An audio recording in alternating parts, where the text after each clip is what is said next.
Assalamualaikum warahmatullahi wabarakatuh. Bismillahirrahmanirrahim. Alhamdulillah wa syukrulillah. Thumma salatu wassalamu ala rasulillah nabiyyina Muhammad ibn Abdillah wa ala alihi wa ashabihi wa mawala. La hawla wa la quwwata illa billah, amma ba'd.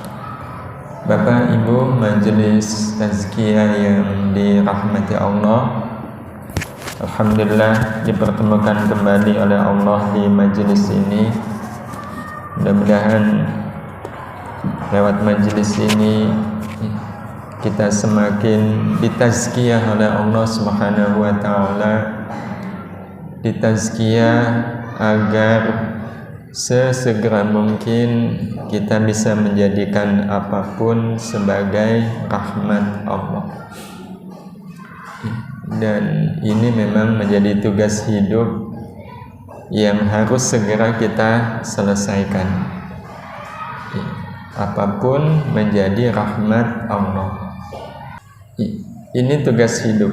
Karena kalau kita sudah bisa menjadikan apapun sebagai rahmat Allah, berarti kita sudah menyelesaikan tugas hidup kita.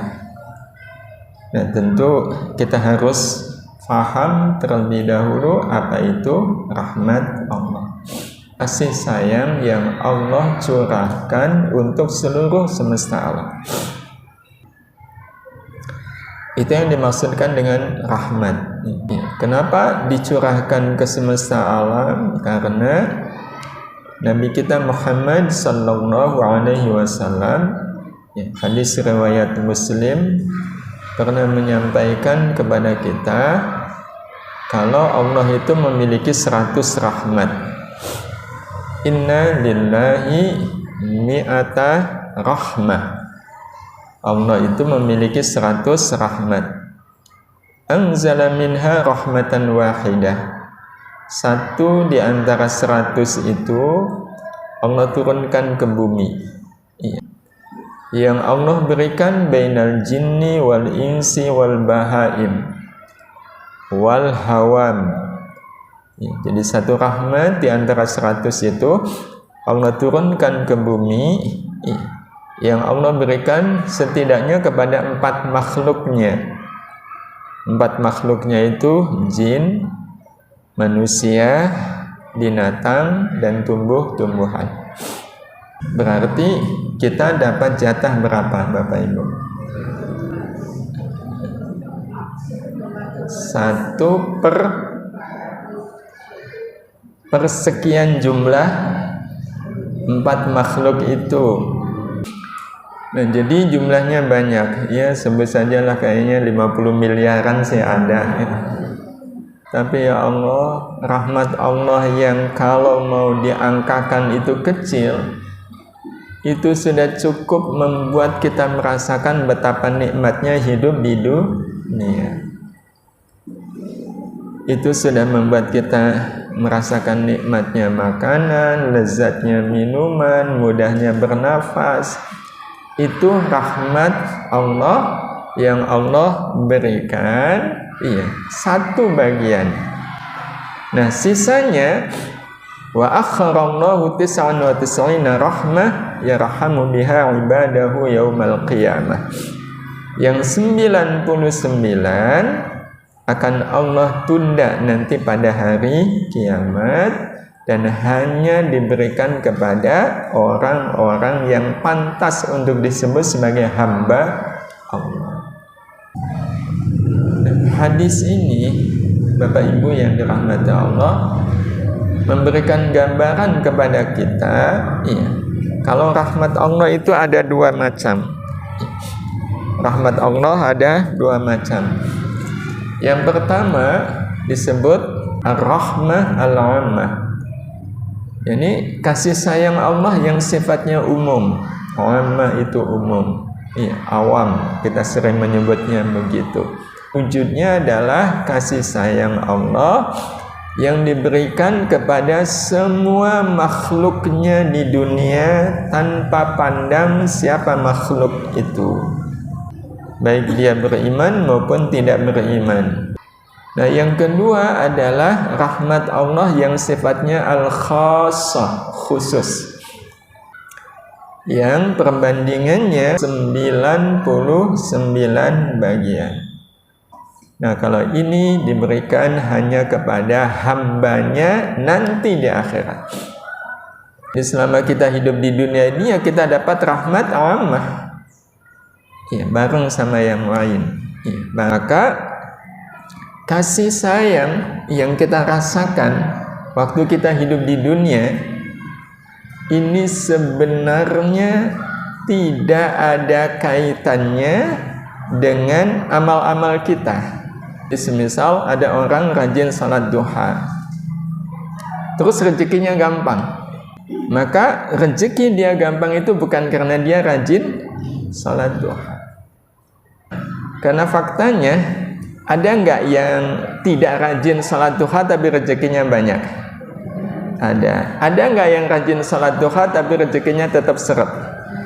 Nah, itu kan menunjukkan bahwa ya, segala kemudahan dalam hidup kita itu tidak ada kaitan sama sekali dengan amal kebaikan kita. Loh, kalau nggak ada kaitan, berarti kita nggak usah jadi orang baik. Enggak, kita tetap harus jadi orang baik. Dalam rangka apa? Dalam rangka kita mendapatkan rahmat yang sifatnya khassah, mendapatkan rahmat yang 99 yang nanti hanya akan kita rasakan waktu kita hidup di alam akhirat. Jadi hadis Rasul tadi ngajarin kita, kalau kita amal ya udah amal aja.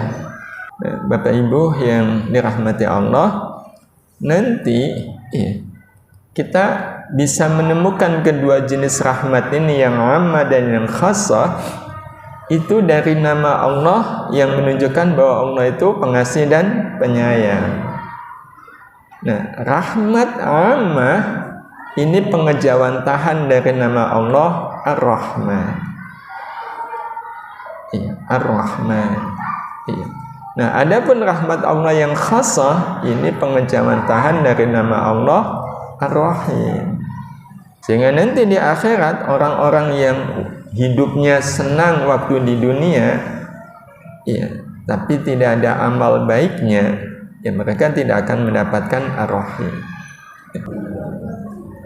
Ar-Rahman yang harus membawa kita ke Ar-Rahim. Ya.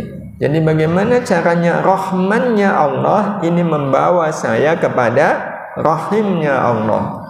Makanya baca bismillah kan harus lengkap. Bismillahirrahmanirrahim. Tanda-tanda bahwa kita akan mendapatkan ar-rahimnya Allah bisa kelihatan di dunia. Apa wujudnya? Wujudnya adalah bahagia dalam amal sholih. Nah, ini yang ingin kita sama-sama lihat terlebih dahulu. Bapak Ibu, adakah orang yang tidak bahagia dalam amal saleh?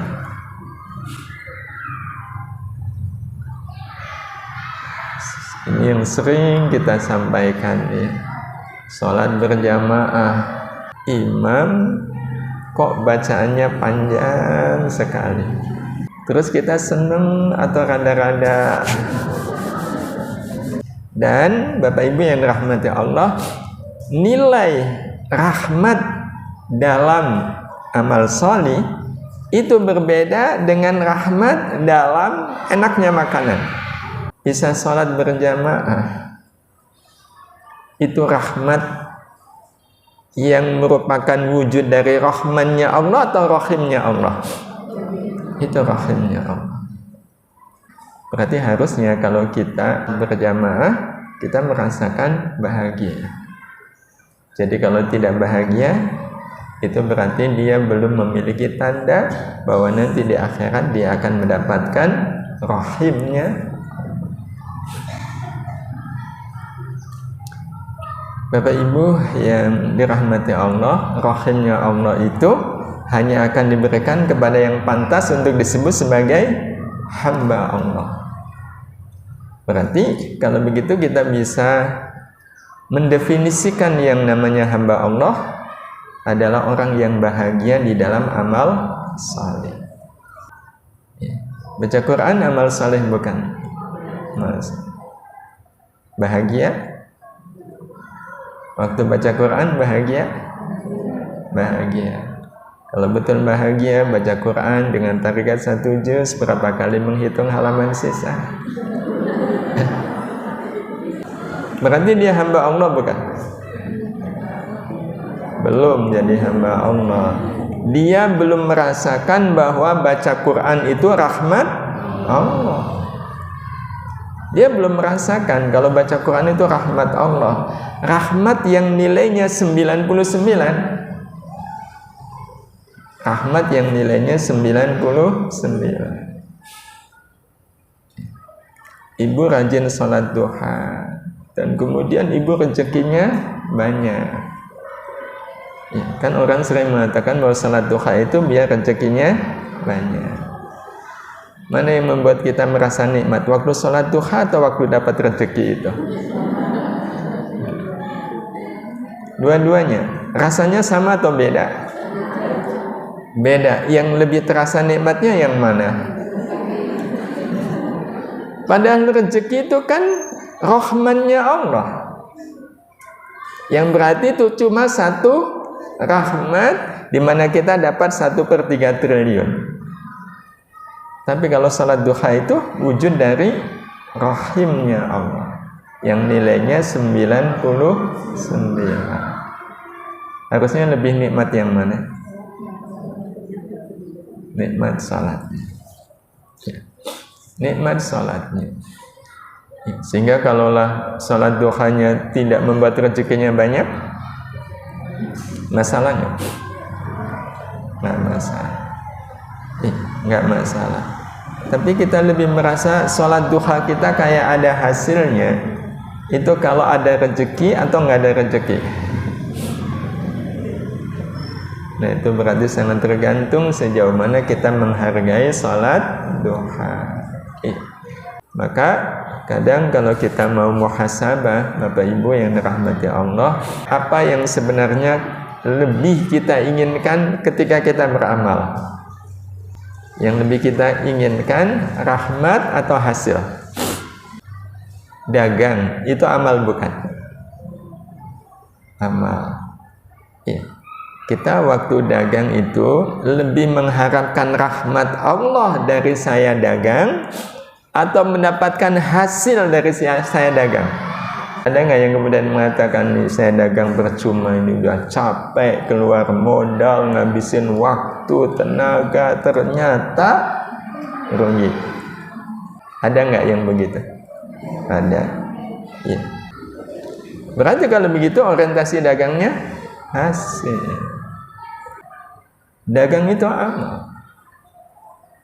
Iya. Dan Bapak Ibu yang dirahmati Allah Subhanahu wa taala, orang dagang itu bisa saja dapat rahmat Allah.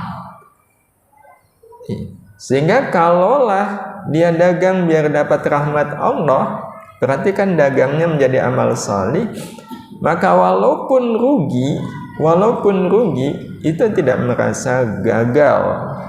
Karena dia sudah dapat rahmat Allah. Bapak Ibu yang dirahmati Allah, di dalam hasil waktu kita dagang, di dalam hasil, iya, itu ada rahmat Allahnya enggak? Ada. Kalaulah dagang tidak ada hasilnya, berarti rugi. Di dalam ruginya kita berdagang, itu ada rahmat Allah enggak? Ada. Berarti kalau hamba Allah dagang, untung alhamdulillah, rugi karena dalam rugi rahmat Allahnya lebih besar, lebih pasti, lebih nyata, lebih instan. Itu kalau hasil dari dagang rugi, itu rahmat Allahnya instan. Instan itu artinya apa? Sudah tinggal diterima. Jadi kalau rugi kemudian menerima kerugian, maka kerugian itu rahmat. Ya, kerugian itu adalah rahmat. Tapi kalau untung itu juga rahmat, tapi rahmatnya harus dibuktikan. Rahmatnya harus dibuktikan. Dibuktikannya dengan cara keuntungannya dipakai buat apa?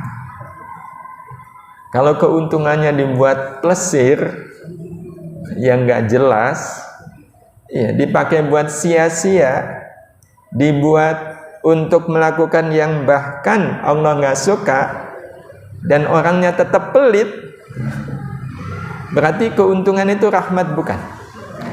Bukan. Jadi dagang untung itu rahmat Allah, dagang rugi rahmat Allah. Kalau begitu, bagi orang-orang yang sudah jadi hamba Allah, ada nggak kata percuma dalam hidup? Nggak ada. Ada nggak yang kecewa dalam hidup? Nggak ada. Iya, nggak ada. Jadi rahmat Allah itu bagi kita lebih berarti. Pahala adalah cara Allah memberitahu kita bahwa Allah sangat senang dengan amal kita. Sehingga ketika kita melakukan amal yang ada pahalanya, itu sebenarnya yang kita kejar pahalanya atau kesenangan Allahnya. Inilah yang membedakan antara hamba Allah dengan manusia biasa. Ada orang yang tertarik sekali pengen sholat di Mekah, di Masjidil Haram. Kenapa tertarik, Pak? Nah, sholat di Masjidil Haram kan 100.000 lebih baik daripada sholat di Masjid Istiqomah. Nah, makanya ketika di Mekah itu sholat di Masjidil Haramnya itu terus menerus. Nah, sesampainya di rumah dia hitung, saya sholat di Masjidil Haram itu tak hitung kira-kira ada 50 kali. Satu sholatnya 100.000, berarti 100.000 kali 50, berarti saya sudah dapat 5 juta. Wah, ayem saya. Sekarang saya nggak usah sholat di masjid, nggak apa-apa. Berarti dia tertarik sholat di Masjidil Haram, itu tertarik karena dia hamba Allah atau manusia? Manusia. Kalau hamba Allah tertarik dengan 100.000, tapi yang membuat dia tertarik bukan 100.000-nya, tapi 100.000 itu menunjukkan berarti kalau saya sholat di Masjidil Haram, Allah sangat senang. Dan adakah dalam hidup kita sesuatu yang lebih berharga dari senangnya Allah kepada kita, dari cintanya Allah kepada kita? Ada nggak ya? Nah, atas dasar inilah Bapak Ibu yang dirahmati Allah, menjadi sangat wajar, ya, sangat wajar kalau kita punya prinsip tiada yang membuat kita bahagia selain beramal yang Allah sukai. Jadi yang membuat kita bahagia di dalam melakukan amal yang Allah sukai itu karena Allah menjadi suka kepada saya. Dan kalau kecintaan Allah kita hargai, harganya tidak akan bisa menyamai hasil dari amal-amal kita.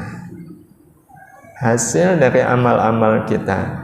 Karena itu orang-orang yang mengerti tentang semuanya ini, dia akan terus berdoa kepada Allah, dan dia tidak pernah bertanya kapan doa saya diijabah. Kenapa? Karena kenikmatan seorang hamba Allah itu bukan pada hasilnya amal, tetapi pada amal itu sendiri. Ya, pada amal itu sendiri. Karena harga amal itu adalah kecintaan Allah. Kecintaan Allah. Betapa banyak orang yang berdoa kepada Allah dan akhirnya berdoanya dia selesai. Kenapa? Karena apa yang diminta dia sudah terwujud. Nah, karena itu bagi seorang hamba Allah, Bapak Ibu, bukan bahagia hidup senang dengan cara yang tidak disenangi oleh Allah. Hidup senang tapi dengan cara yang tidak disenangi oleh Allah. Dan ada nggak orang seperti ini? Mencari kesenangan dengan cara yang tidak disenangi oleh Allah. Mereka bahagia nggak? Kelihatannya bahagia. Tapi itu bukan bahagianya hamba Allah. Itu bahagianya manusia. Dan kalau bahagianya manusia itu sebenarnya menipu. Iya, menipu dirinya sendiri. Termasuk juga hidup berkecukupan dalam keadaan sedang jauh dengan Allah. Hidup berkecukupan dalam keadaan sedang jauh dari Allah. Jadi semalam tidak tahajud, ya, sholat subuh juga hampir berkejaran dengan matahari. Itu juga nggak jamaah, ya, nggak baca Quran, nggak sholat duha. Hari itu banyak melakukan yang sia-sia, tapi hari itu rezekinya lebih banyak bila dibanding kemarin. Padahal kemarin sholat tahajud, sholat subuh berjamaah. Itu kalau hamba Allah malah takut. Takut jangan-jangan itu istidraj. Di dalam amal soleh ada rahmat Allah. Dan amal soleh ini, Bapak Ibu yang dirahmati Allah, akan menentukan kualitas diri seseorang. Kualitas diri seseorang itu kan ditentukan oleh amalnya.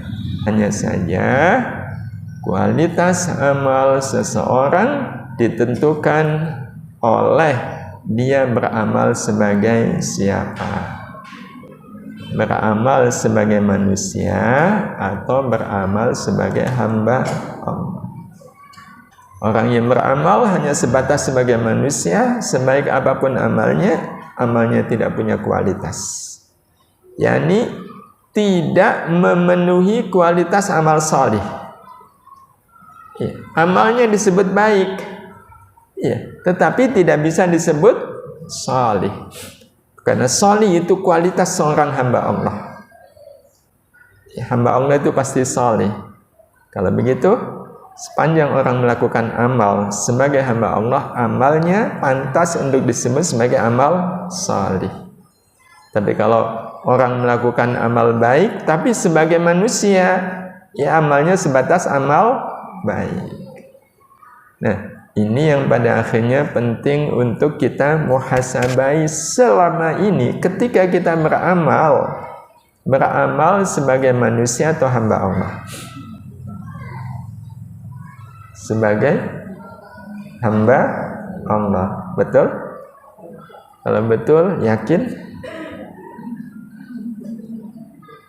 Karena yang kemudian sangat dikhawatiri adalah kita merasa sudah beramal, tapi ternyata amal itu kita lakukan tidak sebagai hamba Allah, tapi sebagai manusia. Hajinya amal baik nggak? Ya.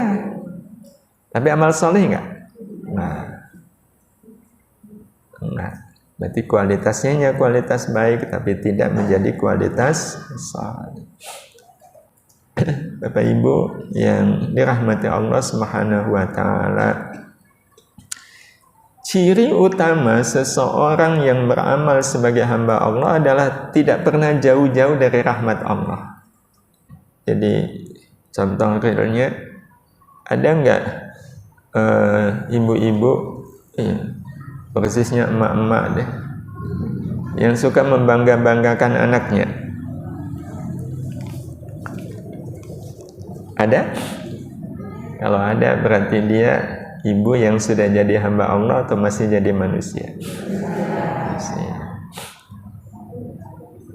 Ada orang muji itu, Bu, anaknya ibu itu luar biasa. Karate iya, juara kelas iya, tahfidz Qur'annya juga iya. Apa sih rahasianya? Iya, siapa dulu dong ibunya? Atau ibunya bilang, ya itu kan hasil kerja keras saya. Saya untuk menjadikan anak saya kayak gitu, saya pokoknya mikir macam-macam, saya ngeluarin biaya banyak gitu. Itu yang menyebabkan anak saya jadi seperti itu. Itu hamba Allah atau manusia? Kalau hamba Allah, kembali ke rahmat.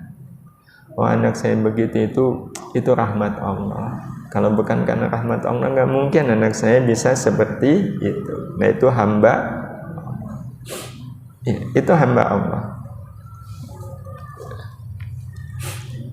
Wah, ini majelis taklim tazkiyah luar biasa. Siapa pengurusnya?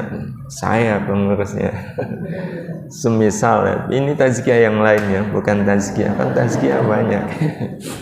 Nah, ini berarti manusia. Kalau hamba Allah, iya, majelis tazkiyah bisa ada sampai sekarang ini adalah karena rahmat Allah. Nah, itu hamba Allah.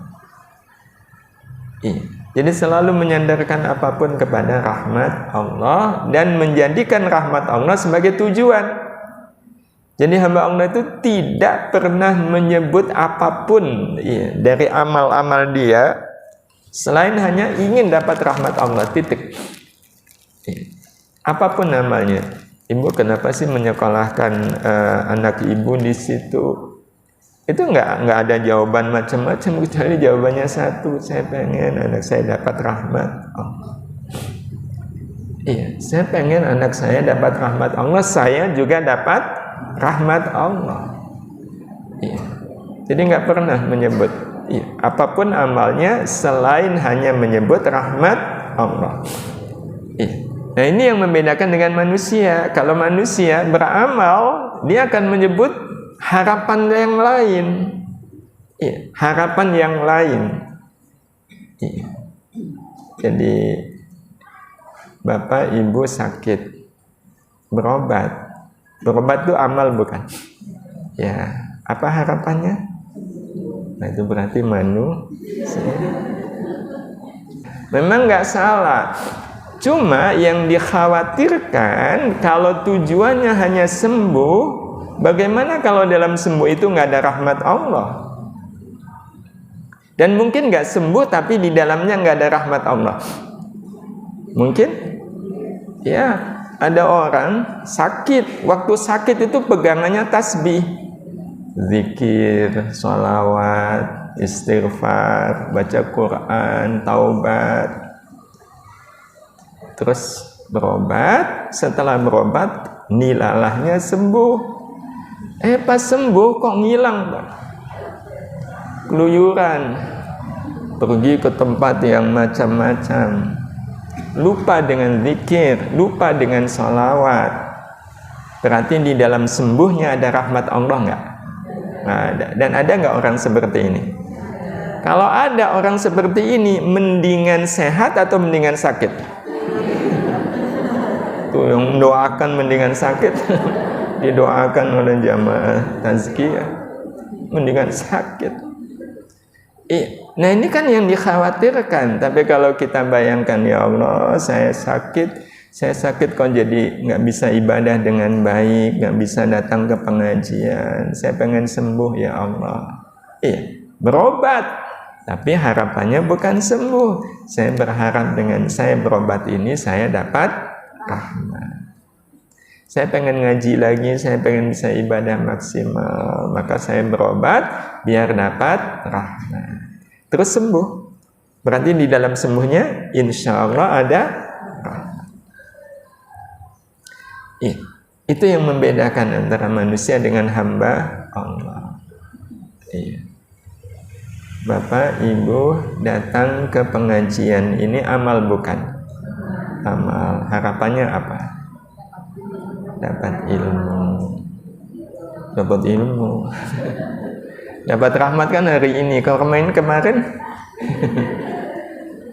dapat ilmu. Salah nggak datang ke pengajian biar dapat ilmu? Enggak, tapi itu menunjukkan kita ngaji sebagai manusia. Lo kan nggak salah. Iya, siapa yang nyalahkan? Nggak salah datang ke majelis ilmu biar dapat ilmu, itu nggak salah. Cuma yang dikhawatirkan dapat ilmu, apa jaminan di dalam ilmu itu ada rahmat? Ada jaminan? Ada nggak orang yang dapat ilmu tapi nggak dapat rahmat? Ada. Contohnya siapa? Nggak jauh-jauh lah kita-kitaan saya. Ibu ngaji, dapat ilmu. Kalau sudah dapat ilmu tinggal diapakan? Menggunakan ilmu, mengamalkan ilmu. Mengamalkan ilmu, menggunakan ilmu itu susah atau gampang? Kalau susah berarti harus curiga jangan-jangan di dalam ilmu saya ini tidak ada rahmat. Itu karena kita manusia, belum hamba Allah. Tanda seru begini, simbol. Iya, simbol. Nah, simbol ini harus diapakan Bapak Ibu? Simbol ini ada maknanya enggak? Ada. Nggak mungkin pasang rambu lalu lintas tapi nggak ada maknanya. Kehilangan, bukan kehilangan ya. Salah satu keluarga meninggal. Iya, katakanlah istri ya, suaminya meninggal. Sedih nggak? Sedih? Kalau sedih, itu sedih yang bermakna. Kok nggak ada jawaban? Kalau bermakna apa maknanya? Apakah suaminya hidup lagi? Enggak. Berarti sedih karena suami meninggal, itu kesedihan yang tidak bermakna. Tapi ini nggak lazim. Ini nggak lazim. Iya. Kenapa nggak lazim? Karena semua orang kalau suaminya meninggal sedih.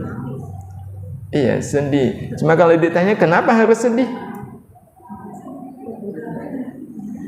Padahal kalau seandainya ini kalau analoginya suami istri ya kebetulan sama-sama jadi pegawai dan sama-sama ada tugas keluar kota, ya, tugas ke Jakarta. Ya, jadi ditugaskan ke Jakarta selama beberapa hari.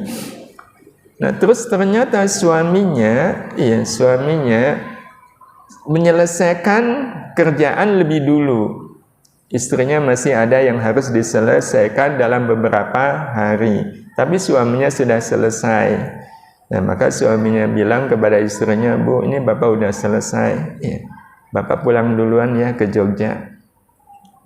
Kata istrinya gimana? Kata istrinya? Masa jangan? Udah selesai tugasnya di Jakarta. Iya. Di Jogja ada anak-anak.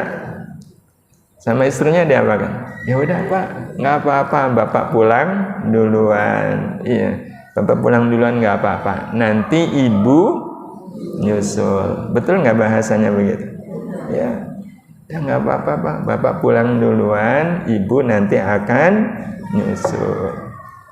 Sebenarnya kalau istri suaminya meninggal lebih dulu, itu bahasanya sama nggak? Pak, nggak apa-apa, Bapak pulang duluan, nanti Ibu nyusul. Itu rahmatnya jauh lebih besar. Demikian Bapak Ibu yang dirahmati Allah. Ya, mudah-mudahan kita semua dimudahkan oleh Allah untuk sesegera mungkin ya, memerdekakan diri kita dari sebatas manusia, sepenuhnya menjadi hamba Allah, dengan kita selalu memahami apapun sebagai rahmat Allah. Ala hadhihi niyyah al-Fatihah. Bismillahirrahmanirrahim. Alhamdulillahi rabbil alamin. Ar-Rahmanir Rahim. Maliki yaumiddin. Iyyaka na'budu wa iyyaka nasta'in. Ihdinas siratal mustaqim. Siratal ladzina an'amta 'alaihim ghairil maghdubi 'alaihim waladdallin. Bismillahirrahmanirrahim. Alhamdulillahi rabbil alamin. Allahumma shalli ala sayyidina Muhammad wa ala alihi wa ashabihi ajma'in. Allahumma ya hayyu ya qayyum bi rahmatika nastaghits. Wahai zat yang maha hidup, wahai zat yang maha berdiri sendiri, dengan rahmat-Mu kami memohon pertolongan-Mu ya Allah. Kami memohon bantuan-Mu. Bantu kami ya Allah, bantu kami agar secepatnya kami bisa merubah diri kami menjadi hamba-Mu ya Allah. Jangan Engkau biarkan kami menjalani hidup ini hanya sebatas sebagai manusia.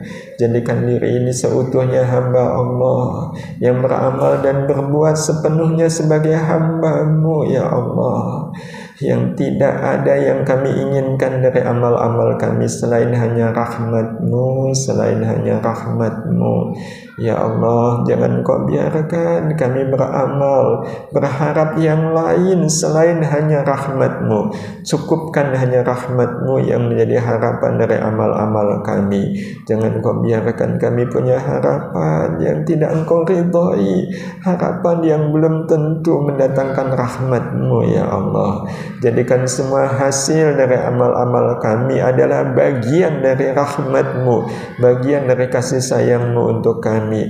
Dan ya Allah, ingatkan selalu kami bahwa apapun amal baik kami bisa melakukannya sepenuhnya hanya karena rahmat-Mu. Jangan Kau biarkan kami merasa bahwa kami beramal ini karena usaha kami, karena jerih payah kami, karena letih lelahnya kami. Ya Allah, cukupkan kami ini bisa beramal hanya karena rahmat-Mu. Sungguh kalau bukan karena rahmat-Mu, kami tidak akan mungkin ada di tempat ini saat ini. Semuanya ini adalah rahmat-Mu. Ibadah kami adalah rahmat-Mu, amal baik kami adalah rahmat-Mu, perjuangan kami juga adalah rahmat-Mu. Rahmati kami semua ya Allah, rahmati pula orang tua kami, rahmati keluarga kami, rahmati anak-anak kami. Jadikan rumah tangga kami rumah tangga ahlur rahmah ya Allah, rumah tangga ahlur rahmah yang selalu memahami apapun yang ada dalam kehidupan kami adalah rahmat-Mu ya Allah, yang hidup tidak pernah jauh dari rahmat-Mu ya Allah. Hidupkan kami dalam naungan rahmat-Mu agar pada saatnya kami harus meninggalkan alam dunia ini, kami meninggalkannya dengan rahmat-Mu ya Allah, dengan membawa rahmat-Mu ya Karim. Kami lepas ajal kami dengan kemuliaan husnul khatimah ya Allah. Jadikan pula majlis tazkiyah ini majlisnya para ahlu rahmah ya Allah. Jadikan kehadiran mereka ya Allah di alam semesta ini rahmat bagi siapapun ya Allah. Jadikan majlis tazkiyah ini membuat kami betul-betul merasakan kasih sayang-Mu, kasih sayang yang tidak hanya kami rasakan ketika kami hidup di dunia, tapi juga kami rasakan nanti di akhirat dengan Kau jadikan majlis tazkiyah ini menjadi majlis tempat bertemunya kami semua di surga-Mu nanti ya Allah. Birahmatika ya arhamar rahimin. Rabbana la tuzigh qulubana ba'da idh hadaitana wa hab lana min ladunka rahmah wa hab lana min ladunka rahmah wa hab lana min ladunka rahmah innaka antal wahhab. Rabbana atina fid dunya hasanah wa fil akhirati hasanah wa qina azabannar. Wa sallallahu ala sayyidina Muhammad wa ala alihi wa sahbihi ajma'in walhamdulillahi rabbil alamin. Mudah-mudahan Allah mengabulkan doa-doa kita semuanya. Mohon maaf bila banyak salah dan khilaf. Hadani Allah wa iyyakum ajma'in. Kita akhiri subhanakallahumma wa bihamdika asyhadu an la ilaha illa anta astaghfiruka wa atubu ilaik. Wassalamualaikum warahmatullahi wabarakatuh.